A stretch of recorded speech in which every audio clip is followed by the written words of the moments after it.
we were pissing neon green every day. The big ball of heat in the sky was too much. I thought there was a bear. Reality goes, yeah, fresco. That's what I'm saying. Hey, everybody. What's up, everybody? Welcome to StouryTime. Hey, everybody. Welcome to StouryTime with John and Friends. I'm your host, John. Today's guest recently released a new album this past July titled There Goes the Dream via Other People Records. Please welcome my new friends, Vince Wen and Fleming Valenzuela. Hey, guys. Thanks so much for being on the show. Hey, what's going on? Thanks for having us. Absolutely. Why don't you tell the people a little bit about yourselves? Fleming, you want to start?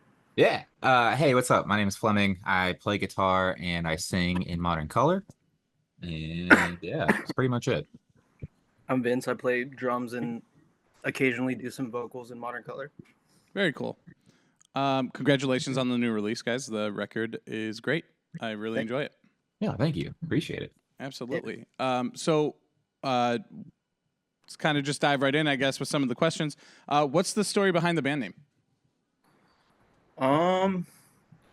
There's not really much of a story, honestly. I think we were at a park near our house. It's called El Nido, and we were thinking of names for a different band at the time. Somewhat similar lineup, but yeah, it was just a name that our bassist threw out, and I think it didn't make sense for the band that we were trying to do at the time, but it kind of sounded cool, so we just kept it in the back of our heads until this project came around. Very cool. Yeah, band names are like the hardest part about starting a band.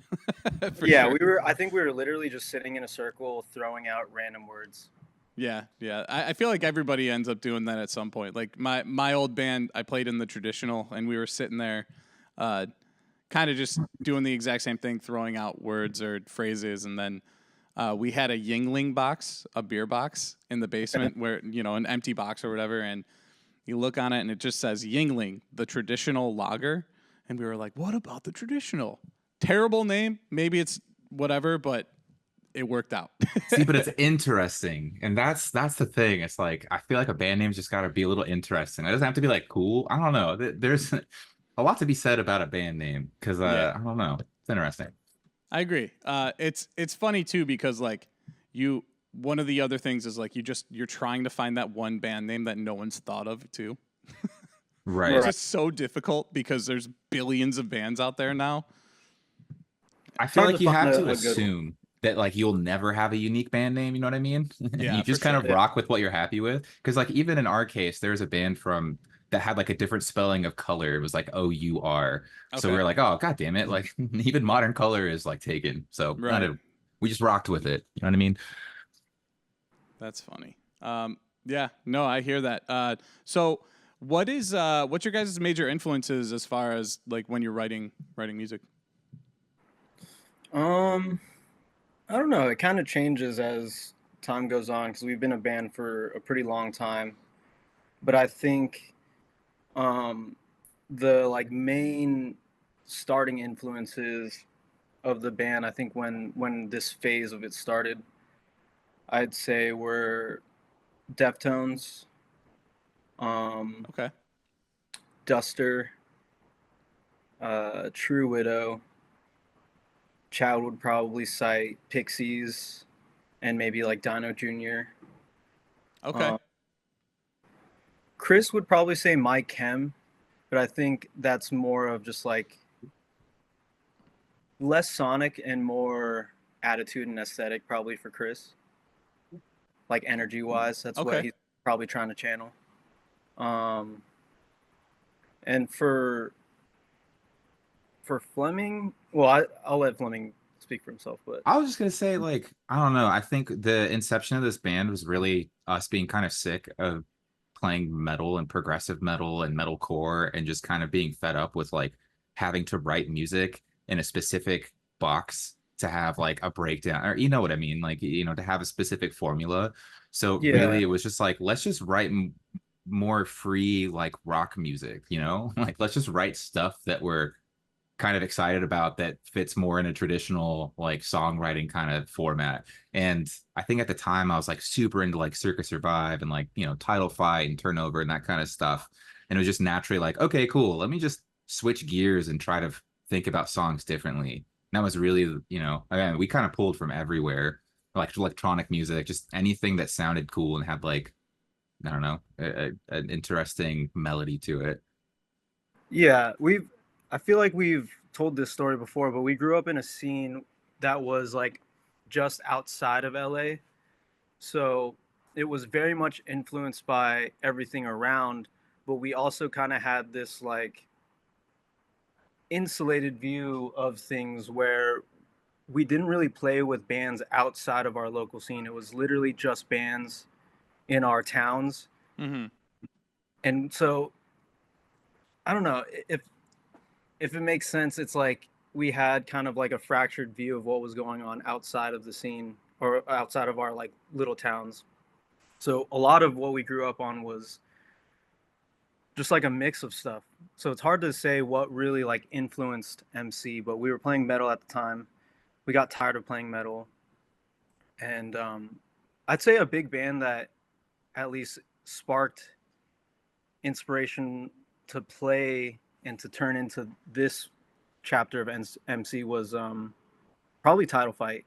And I think in the way that like Title Fight made it seem accessible for us to play something different than metal. And like I feel like they gave us a little bit more confidence and made us feel comfortable playing something outside of metal, which was basically all that we did up until then. Okay. Very cool. Yeah. Pretty hits it on the head, Loki. Yeah. Yeah, we just wanted to do something different and get out of our comfort zone. That's a great explanation. I love that. So with this new record, I saw that you guys released a few months ago the Star 9200 music video. Right. What was it like shooting that? And in that first scene, is that green screen or is that a place in California? Oh, no, it's a that's place real. in California. Yeah. That doesn't look real on the video. It's just like so crisp and like almost looks like CGI or something. I was That's like, wow, their sick. budget is crazy. That's definitely a lot on the work that Ben and Matt did, who are the director and the DP on the video and the editor. Right. They made it look amazing, but the place in itself is this place called Sunken City, in the South Bay, which is where we grew up, and I mean it has its own magic. Yeah. No, it looks awesome. It does. It looks very cool. Yeah. So I reached out to you guys because you guys announced a new tour and everything, and I listened to the new record and that I really dug it. So I was interested to see if you guys had anything to share. So yeah, well, why don't we just jump right in? Do you guys have any tour stories for us? Yes. I feel like we've kind of collected a few. We kind of racked our memories, but I feel like there are some stories that we always fall back on when we tell kind of the start of our band and kind of like what we had to go through to get where we are now. Mm-hmm. But yeah, I don't know where should we start? Maybe God. Okay, I'm going to start with probably my favorite story, and this is more of like a positive, lighthearted story. And this is kind of like back from when we were doing a lot of DIY touring, and we were doing all these, you know, cross-country, quote-unquote, headliner tours, just trying to play shows anywhere with anyone. Mm-hmm. This is when nobody would really book us because nobody knew us and nobody really got what we were doing. I mean, back then we were a lot worse at being a band and playing. So I feel like we were a little rougher around the edges, so I don't blame people for not completely getting it. But we basically had to just take whatever we could in terms of playing shows. And when it came to like touring, it was basically like, we'll play for nothing or like whatever you can give us and we'll play in whatever space you can put us in. Mm-hmm. And that's kind of like the basis for a lot of the stories that we're going to tell, because that got us in a few predicaments. So like, that time period, probably, I don't know, like 2015 to like 2019, like that whole period, we were just touring super hard. So no one eating shit, typical band stuff. But in that time period, we did a lot of camping, and we did a lot of shoplifting from like everywhere that we possibly could get, some free food, whatever the fuck, you know what I mean? Like it's There's a part lot of the of road. food and alcohol. Yeah, exactly. It wasn't anything crazy. No, no, no, Times no. are tough. Times are tough. I Hey, understand. and big corporate entity is not going to notice if I take a loaf of bread. Fuck you. So that was always our like motto or mantra. And we were doing a summer tour. We were in the middle of Pennsylvania. Beautiful camping area. I'm not going to burn out where, but it was incredible. We'd been Why there a not? couple times before. Bald Eagle State Park. It's fucking amazing. Okay, it's Go Bald there Eagle every State time, Park. yeah. It was absolutely beautiful. We'd camped there like a tour previously, so we kind of remembered how to get there. We were driving there in the middle of the night, somehow navigated us into a camping, space. Just to give And context on that too, our thing used to be to play the show and then immediately drive to the next city. And then because we didn't know anybody, so we didn't really have any option for anywhere to stay. And we were like at that time we were pretty like attached to our money, so we didn't want to spend anything on like hotels or anything either. So it was either sleep in the van, or if we had a friend, we would stay at their house. But if not, then the plan was to just like play the show and then immediately drive. right, So whenever we did have a place to like crash or like just sleep anywhere that wasn't like a Walmart or just straight up in the van on the side of the road, it was amazing. So Bald Eagle State Park kind of became like a tradition for us since the first time, because the first time we stayed there, we had a great time. I think we were just spending days off and swimming and grilling and stuff. So this time we were like, we're gonna just drive straight there overnight and spend the night there. I think maybe we had a day off after. I'm not sure, but yeah. Also, well, we actually had a couple days off, or like maybe like 2 days off before a show we had in like Ohio or something. But so we pull up, it's like 2 a.m. Somehow I kind of remember how to get there from memory from the last time we were there. As we're pulling up, we're in the deep like forests of Pennsylvania, and come barreling down this mountain is this weird LED contraption. It turns out to be a horse and carriage. It's like an Amish dude like hauling ass past us. And I was like, dope. Okay, cool. We're definitely here. So we pull up, we park, we wake up the next morning. It's beautiful. Vince and I are kind of like, rally the troops, like, Lil, let's go to the store, let's get camping supplies, let's get some stuff to start a fire. Let's do it proper. So we go to the store, load up a cart, end up probably pushing 2 full carts out of the store with a full array of grilling supplies, with grilling, meat, everything, condiments, like a whole setup. We were so stoked, ready to go. We bring it all back to our campsite. I still don't know how we got away with that heist. That was probably like $300 worth of like carts. Anyways, load it up, get back to the campsite.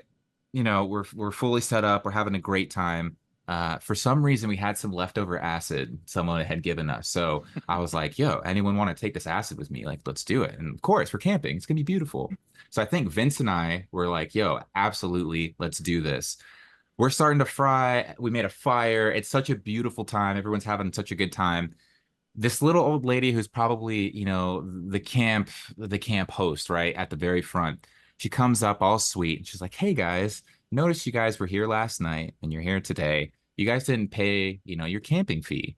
And we're, mind you, I'm fucking frying on acid. This little lady's approaching me. The first 2 people that she came up to were me and you.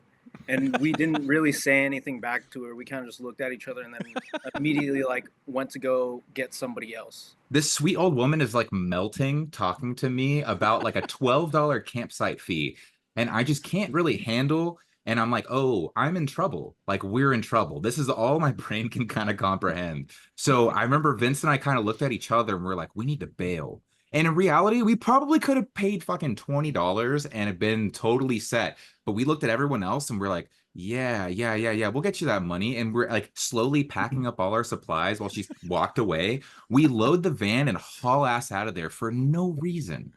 So me and Vince are in the back of the van. We drove like hours to Ohio to spend at our friend's house, crying. It was just like this ridiculous moment for we put all this pressure on ourselves, high as hell, to get out of there. So it was like the best day gone wrong because we're dumb as shit. Everyone else was just chilling. I think me and you just panicked and we hit the panic button and made everybody evacuate immediately. And luckily we had friends along the way, like where we were going to play next. So we just headed there, but that was pretty fun, honestly. A little addition to that story is that we ended up driving to Mansfield, Ohio, where we stayed with a bunch of our friends who I love them to death dearly, always will. But it was like two bands in a household that was kind of falling apart for like 5 days because like 3 shows fell through in that time. It was very dark. That was a dark time. But shout out Mansfield. I know that life very well. The Walmart parking lots and all that shit. So, oh, dude, we would more set up power our to you tents in the like the Walmart parking lot where they have like a tree in the parking lot. We would just find those little boundaries, set up our tent there, park the van next to it, try to sleep as much as we could before we got kicked out. A lot of that. Sometimes we did get kicked out. It was pretty cool. Yeah. Walmart was I feel like a lot more lax back then. Yeah, it's changed for sure. Like before I stopped touring, I felt the change because most of the time they were like, as long as it's 24 hours, you can crash. Yeah, exactly. And then somewhere along the line, they were like, you're doing something. You have to be doing something wrong if you're in our parking lot, but not coming inside and spending money, which makes no sense. But yeah. I think the problem that we ran into was like the tents thing quickly became a problem for them. Yeah. And then like no longer really viable for us to stay at a Walmart because we couldn't all sleep inside the van. Yeah. Were you guys driving like a 12, 15 passenger van? Yeah. Or, yeah. At the time we owned maybe a 12 passenger. I think it was. No. Was it a 15? We had an E350 that used to be like an old police transport van, and I think it was a 15 passenger, but it might have been a 12. Okay. We also didn't we had pretty small gear back then, so we would just take all of our gear in the back and then sleep in the front. And we also had one of those bunk situations where like there was a bunk above the gear. Yeah. Yeah, you took out the back 2 seats or whatever. Yeah. Yeah, exactly. Yeah. That's the way to do it, for sure. You got another one for me? Oh my God. Yeah. So like it might have even been in the same tour or around the same time. But a very similar situation. And I got to preface this. I will always be so thankful for anyone that opens their doors for us to sleep at their house. Like to take on strangers. I appreciate you. That is incredible. I will always take that seriously. However, holy shit, we've seen some things. And one of which is probably one of the most notable things we've ever kind of encountered. We were in Lincoln, Nebraska. I think we were on our way home from a tour. Yeah. So tour, it's already been like a month of trying to find decent places to stay. So we're pretty burnt by this point. Mm-hmm. And we're in Lincoln, and I used to work with a guy named Jeff who I love dearly, and he's from Nebraska. So I called him up, and he said he had a friend that could put us up, and it would be no problem. So we're like, hell yeah, we're gonna head straight there. And I'll let Fleming continue from here. So we pull up to the place. We had gotten some food before, and we were in like the little downtown area, and it was just like a bunch of fratty jock dudes being shitty to like, restaurant workers and stuff. So like the vibe was pretty low. We were already like, dude, this is weird. So we pull up to this guy's house, and again, just a normal little neighborhood, but we're already kind of like sketched on Nebraska to begin with. No offense. We pull up to this guy's house, and he's just like, the normal skinny stoner guy, nothing out of the ordinary. He's very nice and chill, and he lets us into his place. So he's up on the second story of this like multi-unit apartment situation. But he's got like a decent sized home. It's maybe like 3 bedrooms and an attic, whatever. He brings us in. We're chilling in like his little. Wait, no, you're skipping details. Hold on. Wait. You got to set up the whole vibe though, the environment, because it's not just Okay. us. So As we we pull up. This is like wheat fields, Omaha, right? So a neighborhood is not like houses up on each other. It's like houses with like a house worth of space in between each other, if that makes sense. Some property. Yeah, Yeah. yeah, yeah. And it's a lot of grass and like like tall grass, tall, fields. So we roll up and this guy has a super unkempt, like really tall grass yard. And the first thing that we notice when he's taking us in is that his front door is off the hinges. So it's like crooked, you know what I mean? Like broken. Yeah. And then the whole bottom floor is basically like storage space. So there's shit everywhere. Okay. So Okay. that's like the fair. basis of it. That's the first thing that we see. Then we're walking upstairs and there's abstract art everywhere. Homemade abstract Wait, no. art. Hold on. So everything is fine. It's like it's a little dirty and fucked up as we're getting to his front door, but like it seems like a regular apartment. Sure, yeah. We get into his place and we kind of get into this little common area where we're all hanging out on a couch. Chris and Vince are like looking to smoke some weed, and he's like, "Oh yeah, I got you. Like, let's smoke." Yeah, that was a big thing too. Back then we were like, also, can your friend sell us some weed? You know what I mean? Like, let alone put us up. We were like, wait, also.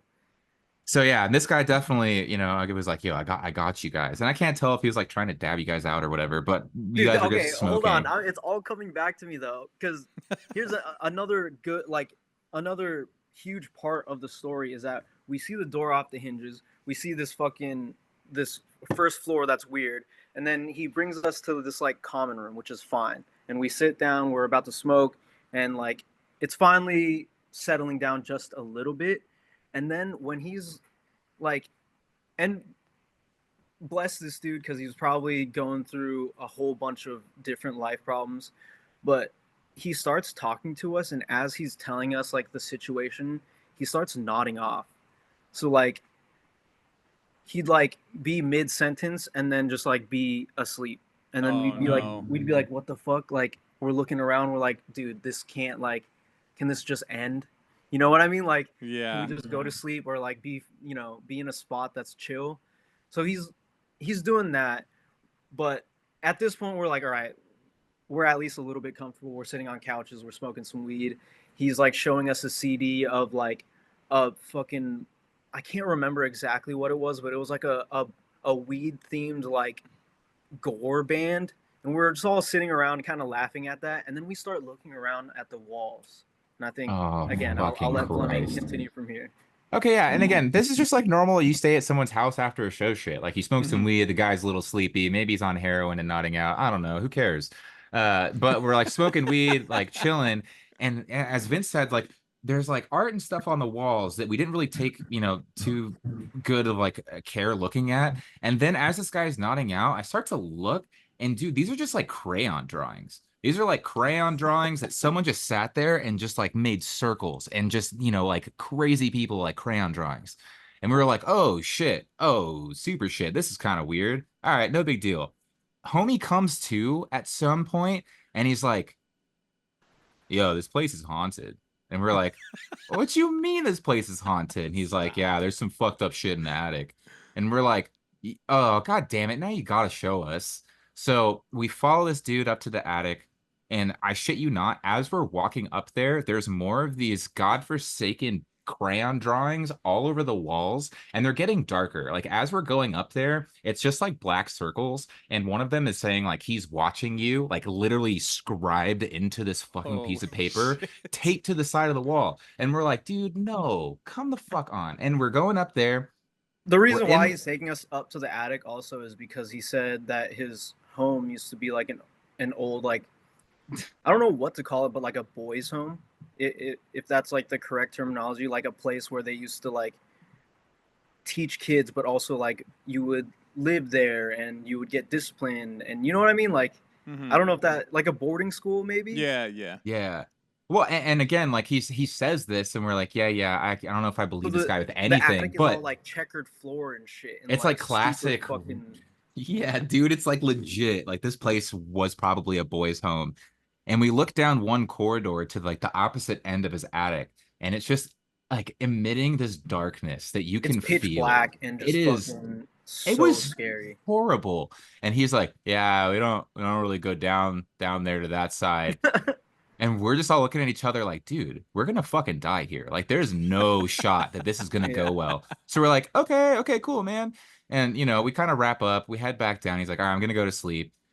And all four of us look at each other. Immediately, me and fucking Chris are like, "We're going to the van." And Because it's Chad and like I are only like, two "Oh, people that can really fuck, comfortably sleep Right. in dude." the van. Yeah. So we're just like, "We're going later." And then I'm pretty sure, and we've kind of confirmed this afterwards, but Chad and I sat there on these two little couches in this room with all these scribbly crayon drawings, staring at each other for maybe 3 hours until it was bright enough to leave and morally feel good about it.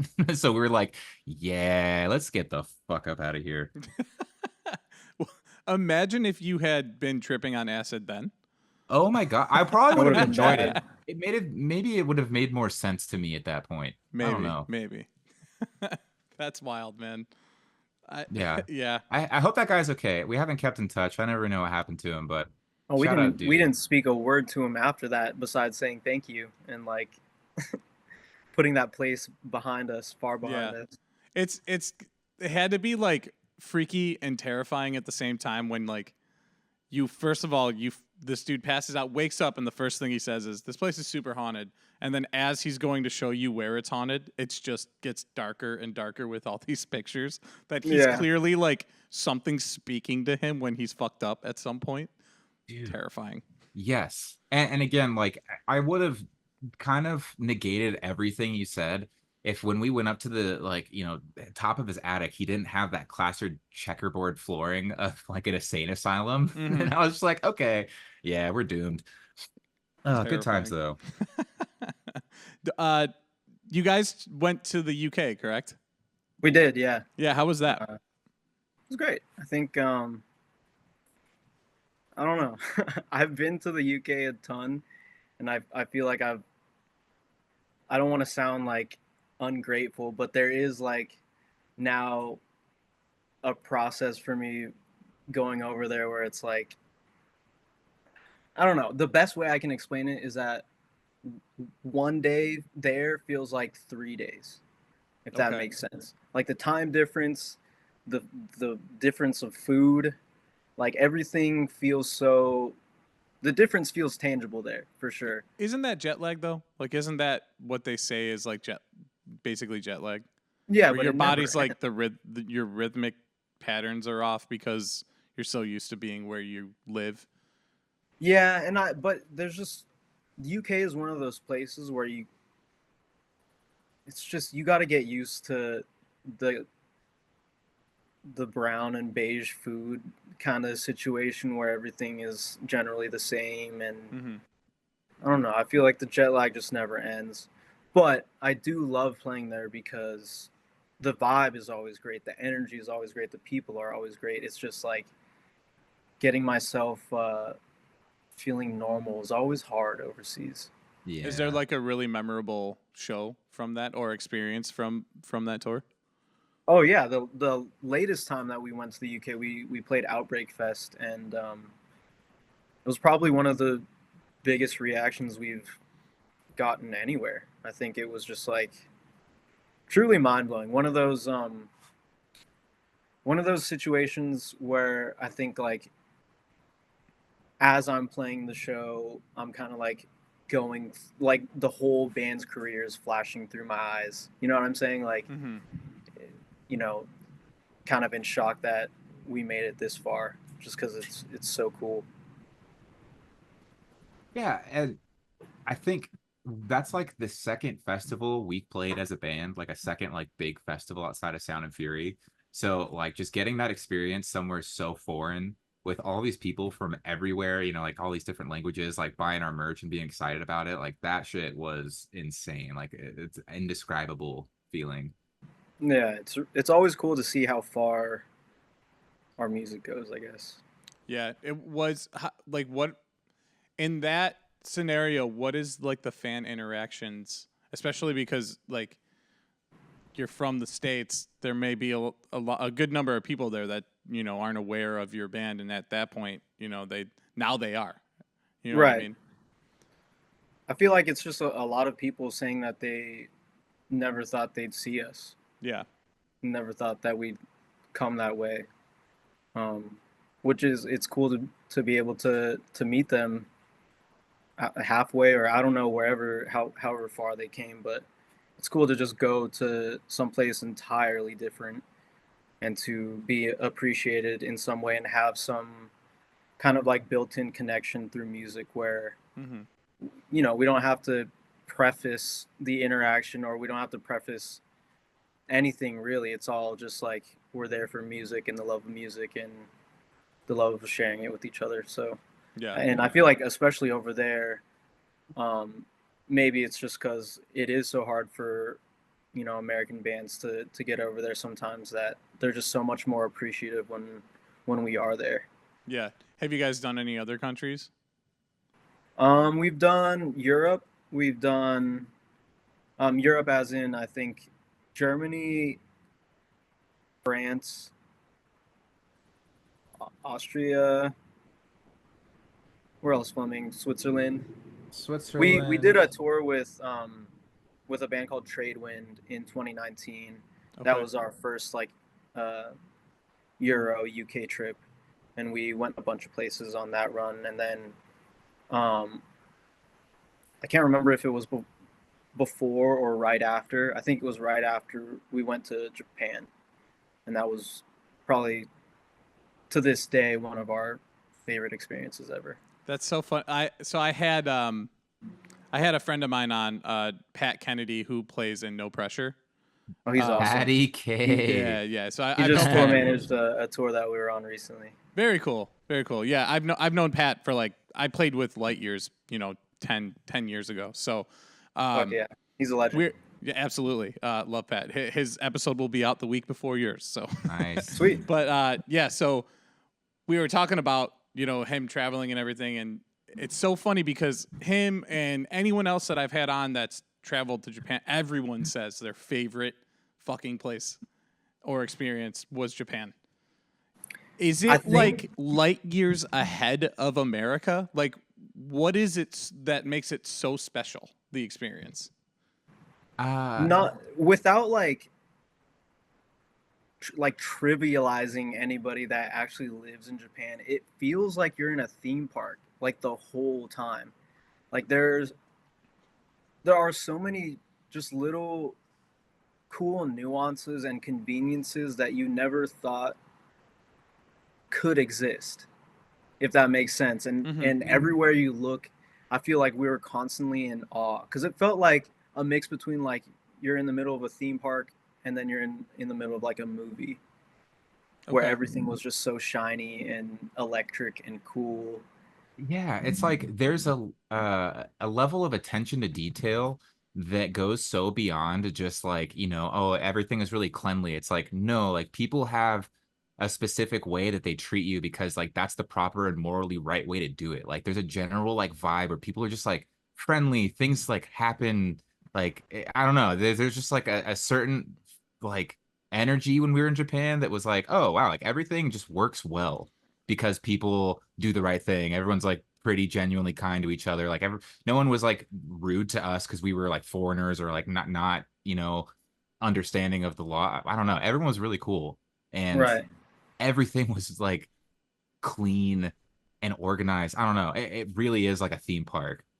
To give an example of one of the things that I thought was cool that we don't have here still, was that at most restaurants, since these places are so small, they have vending machines outside with the full menu of the restaurant, and you order outside and you grab a ticket, and then you wait in line outside, and then by the time you're done waiting for your spot to be ready, both your spot and your food is ready.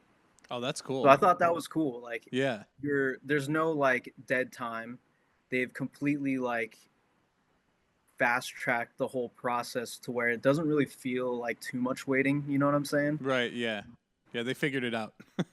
And the food was just so good. Like, even I think back then the yen wasn't as cheap as it is now, but it still seemed like fairly cheap to get pretty good food. I think, something that everyone always cites, I think, is like Lawson's and Family Mart and 7-Eleven and the quality of food that you can get there. But it's seriously like just on a different level. The food there is so good and fresh, and you can just get it for like a buck or a couple bucks at 7-Eleven. Did you guys try anything obscure, like cat or anything like that you typically wouldn't hear? Unfortunately, No. no. Nothing crazy. I always have to ask because so many people go and they're like, I kind of steered away from a lot of that. So At one point in my life, I was not anywhere special outside of my high school. I did try balut, which is like a Filipino delicacy. yeah, it's like the duck or the egg, right? Or Yeah, the chicken in fermented the egg. like egg thing. Yeah, Yeah. I don't know. I did it. It was fine. Well, how was it? Not great. Yeah, I feel like that's a mind over matter thing, but that would freak me out. Just like knowing that I'm biting into a baby chicken. I think if I wasn't an angsty like teenager who was like, "Fuck it, I'll eat anything," then Yeah. I would not do that nowadays. But yeah, I don't know. For sure. Just to throw a little extra thing in there, Pat was actually wearing a Modern Color shirt during his interview. Yo, Nice. So, let's go. yeah. And I was like, I'm actually they're gonna be on Thursday because he was on Tuesday. But Yo, Yeah. shout out Ohio Pico. hell yeah, Shout out Pat Kennedy. Light years, no pressure. hell yeah. Whatever else that dude is doing. I think those are the two. But yeah. So Sorry, something I wanted to point out real quick or Yeah. mention about being international. Something that was really cool that I talked to a guy who's buying merch from us last time we were in the UK. It was it's just like a different, perspective thing. He was from Portugal and he came up and he was, super into MC. He was like, wow, I can't believe I actually got to catch you guys. And he was like, so like, what's up? There's a lot of Portuguese references in your music. And we're like, what do you mean? And near us, there's a place that we spent a lot of time as kids that, is referred to as Portuguese Bend. It's just a part that kind of goes through the coastal area that connects, San Pedro and Redondo, where we're all from. We spent a lot of time there smoking weed and, whatever. We named one of our EPs Portuguese Bend after that. And then we have another song on that EP that we later have on a later record called Jacaranda, which is, a type of tree, Jacaranda.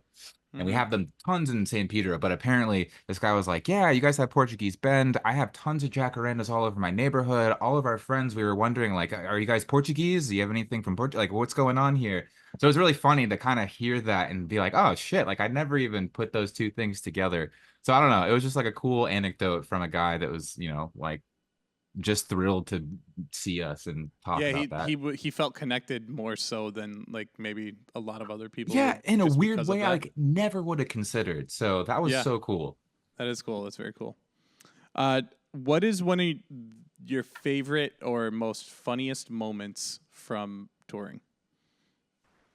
I mean, in all the stories that we've told so far, we were probably busting our asses off like during every experience. But trying to think, we had a few other stories that I feel like they're just funny reflecting on and thinking about like the situation. Like on literally the first tour that we ever went on, our friend Ozzy booked the shows for us, and it was just a run of maybe like 4 or 5 shows. But we had a show booked in Modesto, and at the time we didn't really like ask him for information on the shows beforehand, so he was kind of just telling us what the situation was as we were like maybe the day before or the day of as we were rolling up. Like we knew where to go, we just didn't know like who we were playing with or anything like that. So we're rolling up to Modesto and talking to Ozzy, and he said, hey, heads up, tonight the owner of the venue is asking if you guys can play an instrumental set because the show is going to be an open mic night at a coffee shop and you guys are going to be the featured artist, but it's going to be like basically during the daytime while the shop is still open. So, without saying like so much. They were like, we don't want to ruin everybody's vibe. So if you guys could play instrumental, that'd be awesome. So we were like, what the fuck? Like, what That's is so going? weird. For a second, we were like, dude, fuck this. Like, what is going on? And then I think we finally like shook it off and we're like, no, we can do this. It's fine. So we got together like the most chill songs that we had that we could play instrumental. Played the instrumental set. It was pretty cool, pretty awkward, honestly, but it was cool that we could pull that off, I think. And then for the rest of the night, we were kind of just like sitting there through all the acts. And one of them in particular was like this random person in the crowd that was doing like improv stand-up. Dude. And like, not to be mean, but just to like paint the setting, it was like a lady that looked like the meme of like the meme that's like, oh, this lady runs the McDonald's like the Navy. You know what I'm saying? Okay. Yeah. So it's like, so she steps up, and then for some reason, immediately she just starts flaming Fleming. Maybe he was just like right there and right in her view, but like she maybe said one or two jokes as like an opening kind of thing, and then she just starts fucking. I'll let Fleming pick up, but I think making fun of his mustache, making fun of his glasses, like everything that roasted? she could. Yeah. So it was like half roast, half like how do I put it? Like sexual super assault. raunchy jokes. Dude, so I'm just chilling there again, and sitting whatever. This lady's giving like her stand-up thing. She's pretty much talking about like prescription pills and sex and whatnot. And people are kind of uncomfortable because again, she's just talking about like popping Percocets and Vicodins and shit, and it's just kind of like everyone's like, okay. And then she starts talking about like sex, and she looks over at me, and again, mustache, glasses, like notable features, starts going off about Mario, let me ride your face, Mario, let me do this, let me do that, or Luigi, or some fucking bullshit. So I'm literally just sitting there like, and I don't know why it's so populated. There's a good like 30, 40 people all watching this stand up, and people are just like looking at me. And everyone's uncomfortable. Like, no one's laughing. And if there is a laughter, it's because people are like, make this stop. Yeah. And I think for like 10, 15 minutes, I just sat there and got sexually harassed. By this woman. Also, a very cool point about that coffee shop is I went inside to find the owner, and it was this wonderful fucking guy. He was so sweet, but he was, very... How do I put this? He was in full like he was a cowboy garb. Yeah, dude, like full rhinestone awesome, cowboy. It was fucking awesome. And he was so cool. So shouts out that guy. Shout out Queen Bee. I hope they're still doing well or he's okay. Yeah, Queen Bee in Modesto. I don't know if the shop is still open. What first sounded like a really scary situation for us ended up being a story that we still tell to this day. That's awesome. Oh, yeah. That's very funny. And then I've got one last story that I think is my favorite in terms of just everything. This is the for lack of better words, the G-Rock story in Vegas. Oh, that's a good one. Dude, okay, so I'm gonna end it on this, but one time we were starting a tour from Southern California, our home, and I think our first show was in Salt Lake City. And if you're familiar with that drive, it passes right through Vegas. You take the 15 highway all the way up. So from LA. From LA to Salt Lake. So we were on the way. We left the night before because we didn't have to be at the show until the day after, and we had some time. So we were like, yo, let's stop in Vegas. We like to park our van at, underneath one of the hotels because they're always really secure. We'll go up and gamble for a little bit, maybe get a buzz. We'll sleep it off, and then we'll, continue on to Salt Lake. That was the plan. That was also like, like the Bald Eagle State Park tradition. Stopping in Vegas whenever we could and doing exactly that was also a tradition. We would probably like park in the parking lot of the Cosmo or Circus or something, and then drink, gamble, and then just sleep in the van again. So, we were excited to just do that again. Yeah, and it was sick. Like, we pull up, we hop out, we go up, let's fucking get a couple drinks. I think Vince and I were up like $60, like individually. We're all stoked. We're like, dude, hell yeah, let's cash out. get back to the van. Let's roll a blunt, go to sleep. We'll head off to Salt Lake. Case closed. We head back down to our van, which is in the parking lot of the Cosmo at the ground level. And, it's fucking hot. It's like the middle of summer. So we're sweltering in the van. We're like, yo, let's go over to the Hertz rent-a-car office. There's no one in there. Roll the blunt there. We can then smoke it and be on our way. So we head over. We're in this little room rolling a blunt. And there's just this dude there chilling, mind his own business. He looks, not well-to-do, but he's in like nice clothes, like, well-dressed or whatever. He's just chilling. So we're rolling this blunt. Vince went over to the Hertz rent-a-car desk to have a flat surface. And this dude is just kind of mind his own business. He's like, I wouldn't do that if I was you. Yeah, he And we're starts like, just going like, yeah, I huh? wouldn't do that. He's And like, we're like, dog, they got "What?" cameras up there. Like, y'all shouldn't be doing that. And we're like, oh, fuck, good looks. Okay, our bad. And then we kind of move and he's like, starts talking to us. And, we're just shooting the shit. We're both from California. He finds out we're in a band. He thinks it's cool. Like, he's a photographer, so on and so forth. And he's like, yo, well, I've been talking about my penthouse.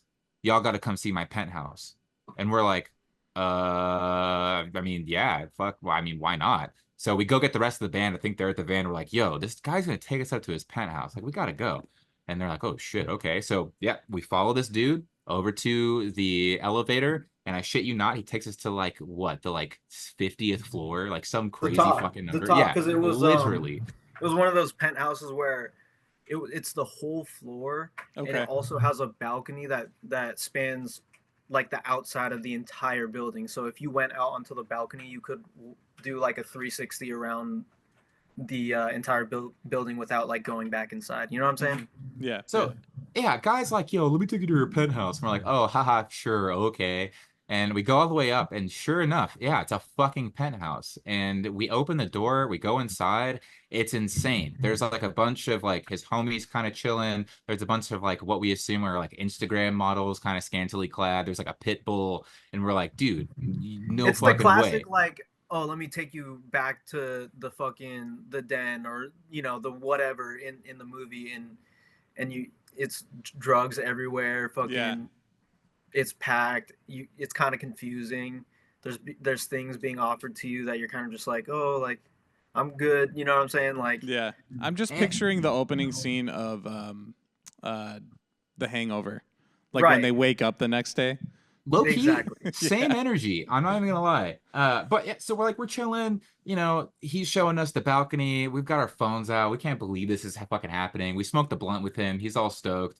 And then it gets to a point where we're kind of, it's like lulling a little bit. And he whips out a plate of drugs. And, he's talking to us and he's like looking at us. And then he's like, yo, I didn't bring you up to my penthouse so you wouldn't do this with me. And we're like, oh, yeah. Sir, sorry. So sorry. So sorry. And we do it. And then we're all just high as shit, trying to like make small talk with this dude. And it kind of comes out that, yeah, this dude probably runs deep with like the mafia or some kind of like mob situation. Like he's got like illegal money coming in. Mhm. He's got like a bunch of fake followers on Instagram. Like none of this is adding up, and it all just seems like insane. And then it gets to a point where I think his bros and him are talking or whatever, and he's like, all right, y'all gotta go. And literally just like that, he's like, all right, bye. And we all turn around and left. And I'll never forget, we all get back to the van in the garage parking lot, and everyone's just sitting there silently high as shit off cocaine, like kind of looking at each other like, I guess we're going to Salt Lake City now. And then literally, like silently, we just picked up our shit and left. And it was the most bizarre but insane night I think we've ever had as a band. Like, that's the kind of shit I feel like people were like, oh, you go on tour, you do crazy shit. And I'm like, yeah, that kind of happened. Yeah, occasionally. Like they say that, and nothing crazy ever happens until something like that happens. Yeah, Right, and yeah. Oh, yeah. Well, sometimes. But yeah, shout out my boy. We still follow him on Instagram. Hope he's doing well. That's my homie. That's fucking I don't wild, know. man. I won't say that he's not our homie, but would you call him our homie? He gave you drugs. That's a homie right there. He gave us drugs in his penthouse. That's and true. I feel like I owe him that one favor if he called on me one day. You know what I mean? Okay. But we'll see. Okay. If he called you and he was like, yo, Fleming, I need you to drive to the train station. There's this locker. Under the locker is the key. Get the bag. Do not open it. Fucking hide it. Bury it in the desert. Would you do it? No, Fleming, you wouldn't do that. That's why we're Yeah, I We wouldn't wouldn't be do a part that. of any movie plots or anything. We'd hear that fucking premise and we'd be like, nah, we're good. It's like, absolutely not. Yeah. If we didn't have MC, I would do that in a heartbeat because why not? Fuck it, Destiny, right? But yeah, no, yeah, I that's got fine. a tour in like a month, so What? I just have a few more questions for you before I let you go. Do you guys have any near-death experiences? Mm, I can't say that we do. yeah, knock on wood. I don't think we've gotten so close that it's been like that harrowing or anything. Well, Thank and like goodness. as a band, we're really grandma-ish, and we take so many precautions when it comes to locking our shit, making Yeah. sure that everything is taken care of. Like we Now we don't do take that. It's because risks. like we used to be a lot more. We used to just like drink all the time and fight over who's driving and that kind of vibe. So Mm-hmm. eventually that got tiring, and we're just like, okay, we have to make this work functionally and practically. Yeah. So we gotta, mellow it out a little bit. But it Yeah. is now we're chill, but we're coming from being crazy. Okay. And then, so what is your biggest accomplishment or proudest moment? Um, Whether it was you playing a festival or, releasing this most recent record or anything like that. I think for me, the part that always kind of like humbles me is seeing kids go off at shows now. And at some point, like, because, like Fleming said, we were touring for a long time pre-pandemic to basically like nobody. But that was cool for us because that's just what we knew at the time. Mm-hmm. And, that's how we made it work. But then something post-pandemic happened where a lot of our stuff picked up enough to where we had a legit following, and sure enough, like more and more people came out to shows, and I feel like now it's gotten to the point where there's a little bit of our own kind of like show culture, if that makes sense. And like I can see the kinds of kids that come out to our shows and the attitude that they have, and it all seems like just, excited people ready to have fun, and they throw themselves off stage, which singing along, giving us the most energy they could. I think that is the most cool thing for me now. The most humbling. It's just like we never thought it would be like that ever. Yeah, it's like a community that you built around this band. Yeah, exactly. Yeah. It's cool to see some of the work, I guess, come to fruition. That's And awesome. I totally agree. And I think that's probably my favorite part about doing this for so long is kind of seeing the return of investment, so to speak. And something that kind of hit me was on this last tour we did with Fleshwater in the US, we played some off dates, one of which was in Florida. And we played with a couple of really good bands. I can't think of off the top of my head. Fucking shitty me. But their kids were young. They were Wait, like this recent 8. time in Florida? Yeah. 0 miles per hour.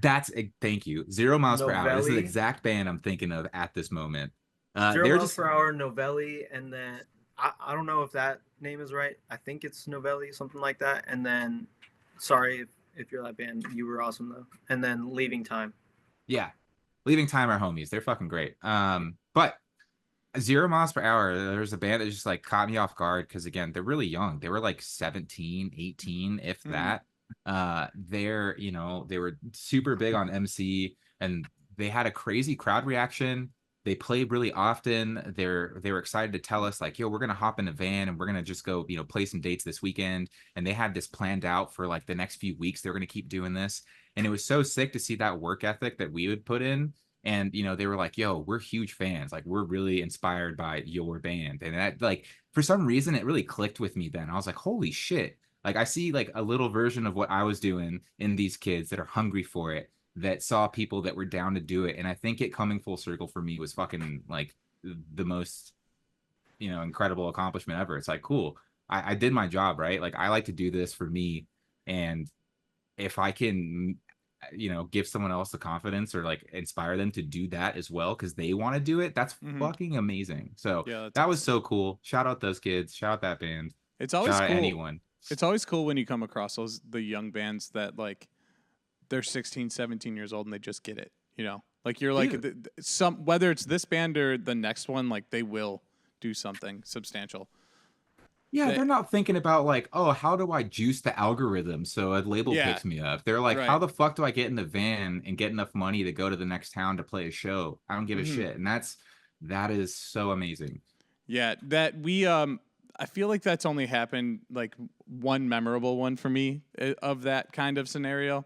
And actually, it's kind of crazy, but we played in Milwaukee at this like DIY bookstore kind of thing, and these young dudes show up, and they're talking about this band called I Can See Mountains from Buffalo. And it was funny because I was actually wearing one of their shirts because they're homies of ours. I'm from Buffalo, New York.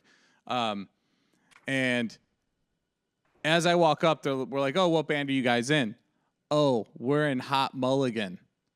It was their first out of town gig, and now these dudes are playing, arena tours and stuff. But it's crazy to see, like, to think that like these young guys, they, like you're saying, like they're so good that one day it's cool when you revisit them and see where they will end up, for sure.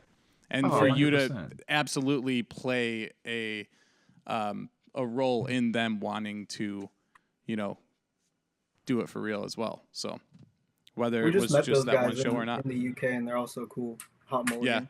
Yeah, fucking sweet people. Also, very nice dudes.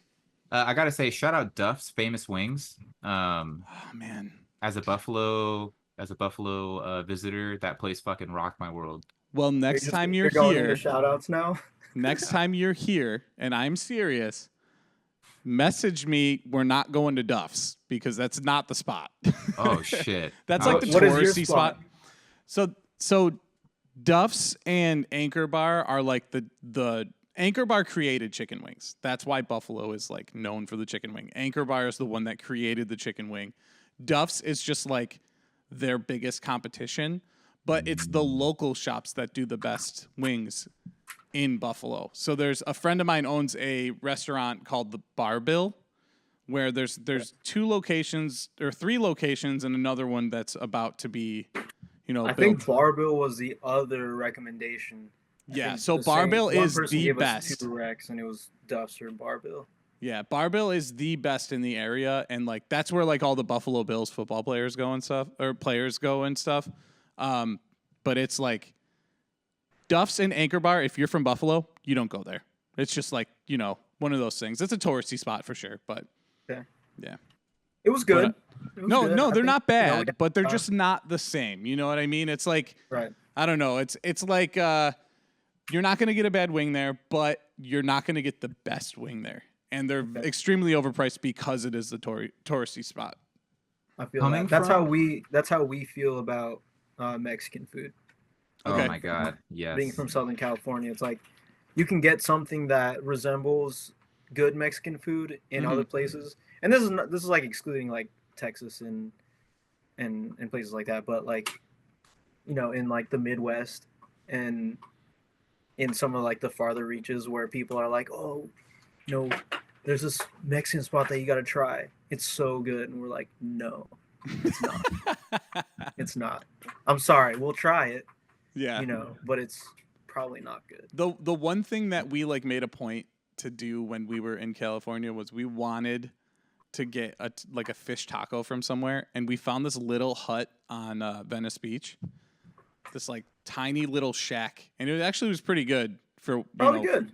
Yeah, it was great, and we're like, that place probably has a good one, just because you looked at it and you were like, this is the diviest restaurant I've ever seen, just sitting out on the beach. But yeah, it was decent. Yeah.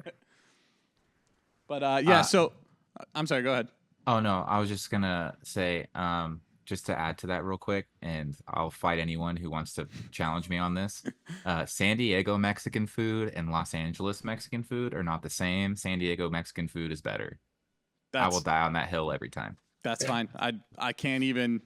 I have no idea. So Look, you take a week out of your time, you come over here, and we'll do a test. I got you. There's a difference because I feel like LA Mexican food is more focused on fillings in some places, and that could be great. But SD Mexican food, like at the really good spots, it's more focused on just the meat and then the tortilla and then maybe like onions and cilantro if you want to put that in yourself, you know. So they focus more on the flavoring opposed to like the addition to it. Yeah. Yeah. I'd say, I don't know. That's the nuance that I've noticed. I respect that. I love both. It's hard to choose. Yeah. Fleming is more passionate about the subject. A little bit. I can't help it.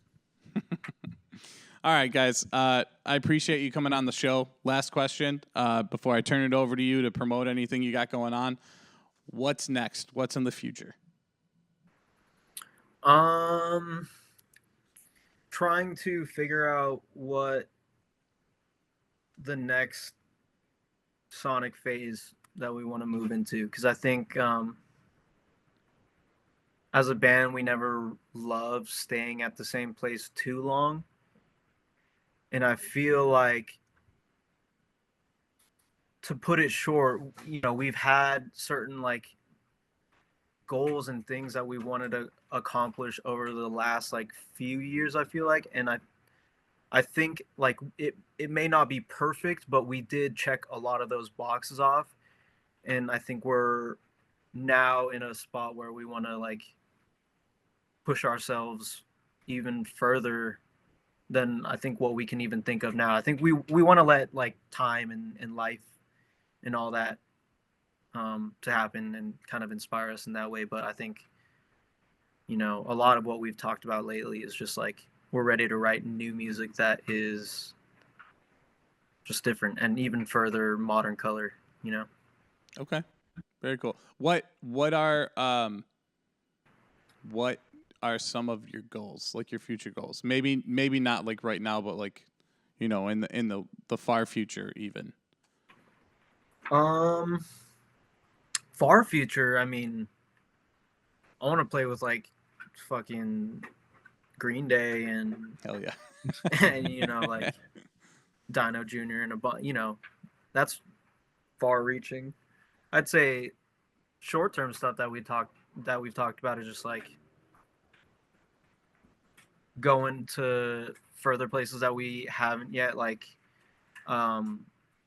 I don't know how much we can talk about this now, but next year we're trying to go to Australia.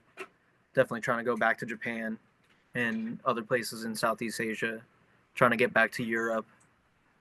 The team is stronger than ever. So it's a lot of just more of getting more people to see and hear you guys, whether it's here or anywhere around the world, really.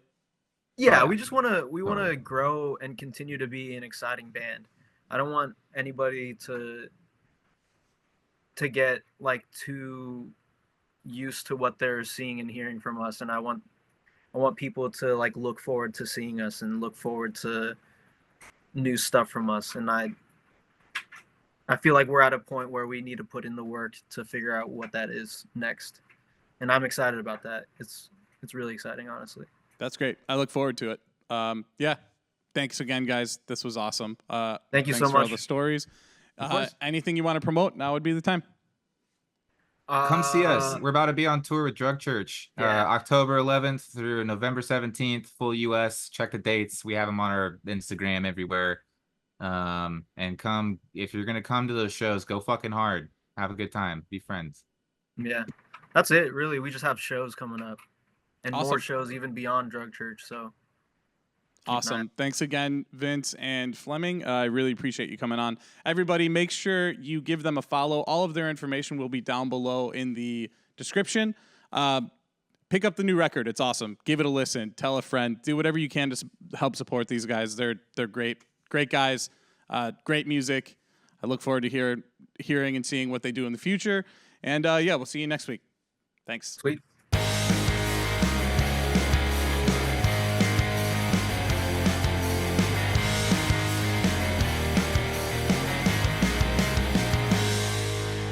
Bye, bitch.